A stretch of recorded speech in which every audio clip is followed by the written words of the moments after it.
The June 28th primary is coming quicker than you might think, and it's going to leave you with a whole bunch of choices. Of course, the ballot is not, what's the word I'm looking for, certified yet, so we don't have the exact who's who it's going to be on the ballot, but a lot of people filed.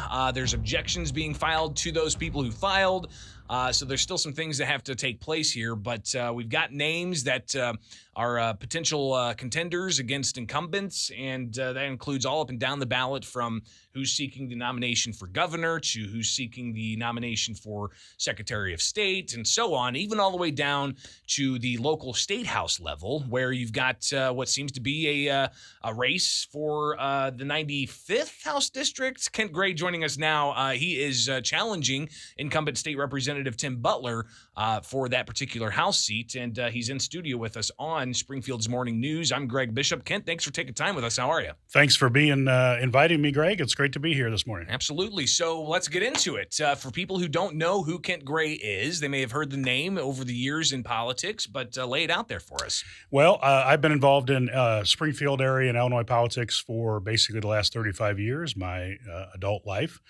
And worked for the House and Senate staff here in Springfield over the years, going back a long ways, and worked about 8 presidential campaigns. Most recently working for Donald Trump's campaign as his state director in Illinois and Missouri back in 15 and 16. I'm the guy who brought Donald Trump to the Prairie Capitol Convention Center. I'm the guy who announced his arrival on stage, which is a funny story in itself, but he had a great time that night. We had about 11,000 people in the convention center.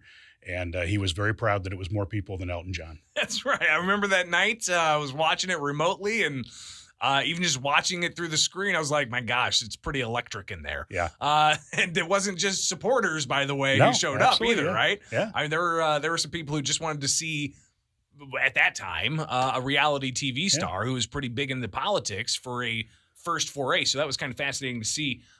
So let's get into now why you decided to challenge an incumbent Republican state representative as a Republican. Yeah, well, I will tell you, I spent 18 years on the Lincoln Land Community College Board, which covers all of Sangamon County, was chairman and vice chairman out there. So I've been an elected official in Sangamon County for a long time, grew up in Chatham with the Chatham schools. And this particular year with the remap, we've had some major changes. Obviously, Mike Murphy left the House to make way for Avery Bourne. Then Avery Bourne decided not to run and run for lieutenant governor. And then Representative Butler, Tim Butler, who I've known for 30 years, good guy, but he's decided to kind of change districts from the district that goes up to Peoria, where he's been for the last 6 years, and basically swing around to this new district that wraps around kind of the south end of Springfield, which is my home where I grew up. And I just thought this was the year to run. Tim and I get along fine, but the reality is he is very anti-Trump, and I'm very unhappy with his 2 year ago tax vote to more than double the Illinois gas tax and then have it go up by a penny each and every year going forward. I think that we are putting some of the wrong Republicans into office, and I think we need to make some better choices. We're talking with Kent Gray. He is running for the Republican nomination for the 95th House District here on Springfield's Morning News. I'm Greg Bishop. And Kent, one of the things about that tax increase for motor fuel back in 2019, it had pretty broad bipartisan support. What does that say for all the other Republicans across the state that supported that? They all got a piece of the action, and they all got bought off, and in a very legal and legislative way. But the reality is, the Democrats do a great job in this state of picking off Republicans against their core principles on issues that we shouldn't be voting that way. And I know the argument is, we needed a project here, or we needed whatever. But we're talking about $1.25 billion in new taxes just for gas every year forever, till your kids and your kids' grandkids, or until they change the law, forever. We already have one of the highest gas taxes in Illinois, and it's now going up every single year by a penny. And because of the way we put the sales tax on it, we've now jumped from the 3rd highest gas tax in the country to, depends on the week and the day, the highest gas tax in the country. And I tell people all the time, Missouri has the 3rd lowest gas tax in the country. And they say, well, their roads are not as good. And I'm here to tell you, I've driven across Missouri 6 times in the last couple of years. The roads are great. Well, and I know when I go to Missouri to see my family, we fill up in Missouri. Yeah. And we might grab some other items too here and there. So there's some real consequences, especially for those communities that are closer to the border, and I think that's not something that can just be dismissed. Kent Gray with us. He is challenging State Representative Tim Butler in the June 28th primary. Of course, the ballot has yet to be certified, so we'll, of course, follow all of that as that happens, but he has filed, and we'll see ultimately how that stands on the ballot. But Kent, we also have other issues with Illinois, outbound migration. We lost a congressman. We, in the past census, lost 18,000 people, but different estimates show it could range from 100,000 to 400,000 over the past 10 years, let alone the recent studies by like Allied Vans that says Illinois had the highest percentage of people leaving the state compared to people coming in. What's happening? How do we fix it? Yeah. And I love this state, and I love Springfield. I was born and raised here. This is my hometown. But the reality is my father's now in his 80s. My mother's passed away. My children are in, middle school and high school. And so over the next 8 years, I've got to make my own decision on what I'm going to do. And unless Illinois makes some changes, there's really no reason to stay and be one of the last ones around to turn off the lights and just pay taxes to make up for all the bad decisions that were made over the last 30 years by Democrats and some Republicans. And so my issue is I'm going to try to fix it while I'm here for the next several years, and I hope we can make some inroads in that so I never have to leave the state that I love.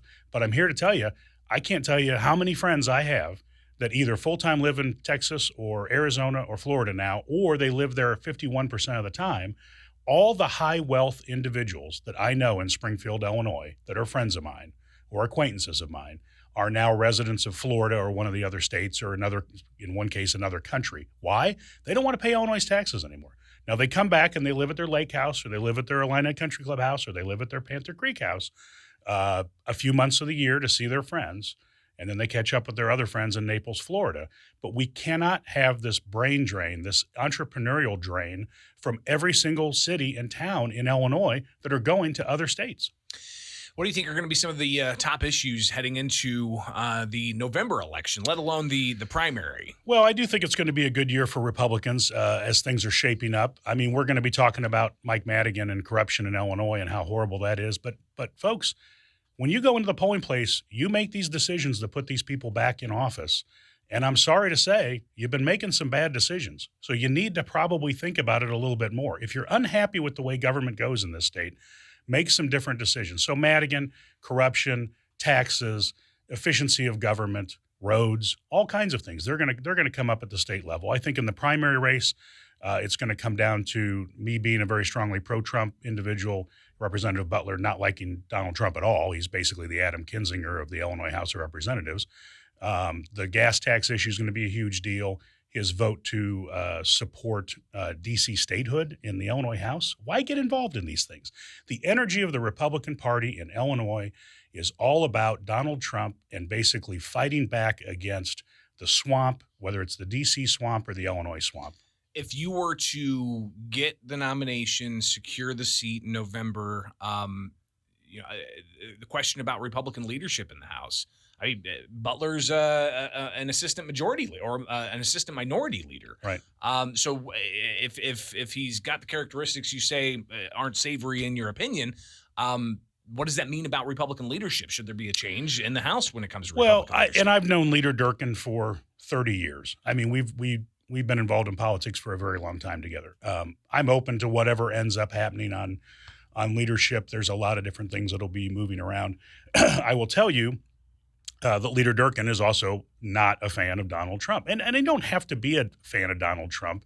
That's not where everybody has to be. But you have to recognize that basically all the Republican Party voted for Donald Trump in 2016 with a few exceptions. And then in 2020, he garnered 5 million more votes. He's very popular with the Republican Party, and he's very popular with voters nationally. Now, Joe Biden obviously eked out a 43,000 vote win in 2020, but there is a very serious dichotomy in the U.S. right now, and the leadership of the Republican Party needs to realize that there is some serious unhappiness with their leadership. That's true of Leader McConnell in Washington, D.C. It's true of Leader Durkin in Illinois. It's true of Assistant Super Minority Leader Tim Butler, because the reality is we're not making any gains in the House and Senate because we keep dealing away these core principle issues just to pay for another bridge somewhere with some politician's name on it or whatever. And if we do that with core principles, we're never going to take back Illinois House and Senate and then eventually the governorship.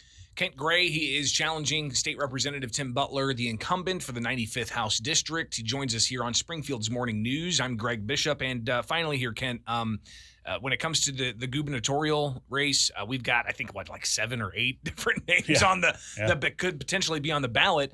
Have you come to a conclusion as to who you are going to support? No, I've not. I actually went to Gary Rabine was in Springfield last night, and I went to an event for him, kind of a meet and greet. I've gone to an event with Darren Bailey. I've met Paul Schimpf. I went to Richard Irvin's event when he was in Springfield a couple weeks ago. I am honestly still kind of shopping for who is going to be my gubernatorial candidate.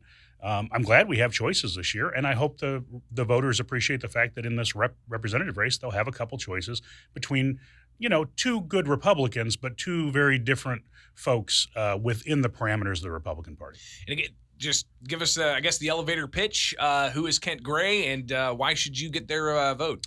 Well, I've represented you folks for 18 years on the Lincoln Land Board here in Sangamon County and covering a district that's about 15 counties. I did my very best to hold the line on tax rate increases while I was there. Worked hard to keep tuition down and provide good services. I think I've been a long time official in this county, and I look forward to serving in this representative district.